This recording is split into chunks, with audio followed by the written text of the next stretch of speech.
gospel music industry. That's what you can expect on the Feminine Touch from 6 till 8 p.m. I want to give you the handles that you can engage with us on. We are on Facebook at Hope Alive Radio Station. We are on Twitter on Hope Alive _radio. And of course, if you are on WhatsApp, you can find us on 067-153-1089. It's 13 minutes past 6. Let's get into it. Good evening, Dr. Godfrey. How are you doing? Hey, I'm well.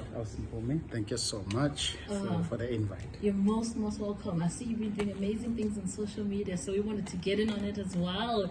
Yes. Congratulations, first of all, on the new book. Thank you so much. Very, very big congratulations. Yeah. How has the reception been? We just released the book last week.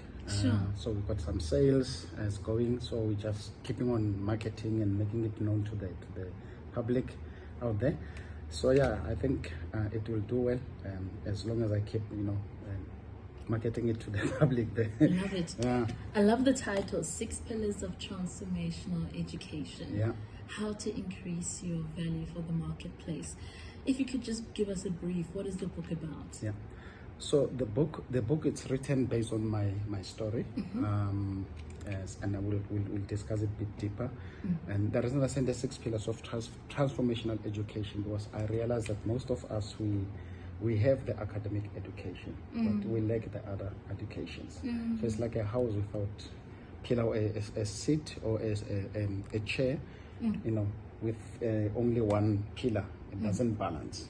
And I've realized that in my life, that if your life personally doesn't have all the pillars that you require, you struggle in certain areas of your life. So I thought it's important to put all the pillars around. So thank you. Stand, yeah. I'm saying thank you in advance because you're going to read the book and be blessed by it. Yeah. It took you 6 months to put the book together. Let's talk about the writing process. Yeah. Remember, this is my 3rd book. I've written books for engineers. Sure. And I've written the other book. It was titled Startup Entrepreneur, which I give it away. You remember we did a presentation with you here at Hope, so I just give it away. So it was just improving. Yeah. So this one, it took me a while because now you research, you find material, you write a bit, you leave. Yeah. And then you pack it, something happens, and then you find another material, you remember, I need to go and finish that book. So yeah, I've worked on it. I mean, it didn't take me too much time because I also did a program that assisted me to write books properly. Sure. So I'm busy implementing the knowledge that I've learned from that program. So yeah, it was a very exciting journey. Love it.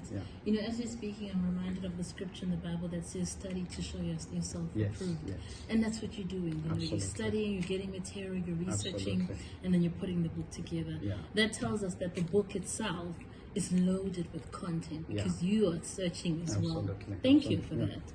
Who is the book intended for? So the book is intended for middle-aged professionals in any field. People that feel stagnant, you're tired, I mean, you're coming from the HR space, Sometimes you get amazed people bringing resurrection letters. When people are tired, they're no longer enjoying what they do. I think with the experience that they have, I believe that they can do something about it.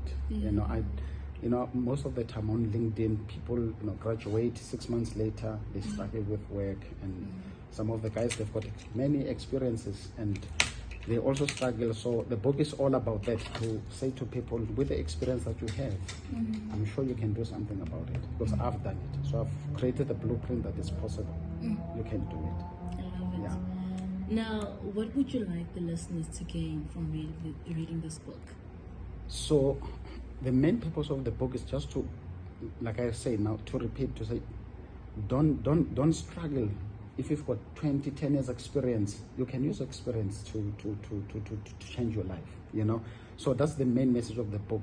You've got something to give. You just need to try and cook it in a way that it will be accepted by the market. Sure. You need to do a research and find out the information we're studying degrees from unis and universities. It's a group of people that put together content and then they sell it to us. We buy a course for 100,000, you get a degree accredited. So you can, it's the same business model. So take your experience that you have and then put it together for a certain group of people in the market and then sell it. Or serve, actually. I like to say serve, because people don't like to be sold stuff. Very nicely put. We're talking to Godfrey Bongo, ladies and gentlemen, on his new book, The 6 Pillars of Transformational Education, How to Increase Your Value for the Marketplace. It is 18 minutes past the hour 6. If you want to weigh in on the conversation, you can find us at Hope Alive Radio. That's our Instagram handle. We're on Facebook at Hope Alive Radio Station, and on Twitter you'll find us at Hope Alive_radio. If you're on WhatsApp, we welcome your voice notes, your text messages on 067-153-1089. Now, I know this book is personal for you. You went through a major life event in 2016. Yeah. Let's talk about this period. So, that's why I brought my wife here, because she's part of it. Yeah. So there's a scripture, I'm going to start with the scripture as a foundation of what happened from there. Proverbs 20 verse 18. Yeah. I'm going to paraphrase it. Okay. It says, if you want to wage war, seek counsel. So that was the basis of the foundation of what I needed to do, and it's linked to the book because the first chapter I'm talking about spiritual education. So I'm going to start from 2007. I was already indebted, bonds and loans that I had, already married with two kids. And then in 2016, I got retrenched. I arrived one day morning. Things were changed, So I was shocked. So, and I remember I took the contract. I went to the HR. There's a clause there in the contract where they put permanent. So I went to her and said, Miss, what is the meaning of this? Because I was shocked and I'm like angry again, So I got retrenched in 2016, and I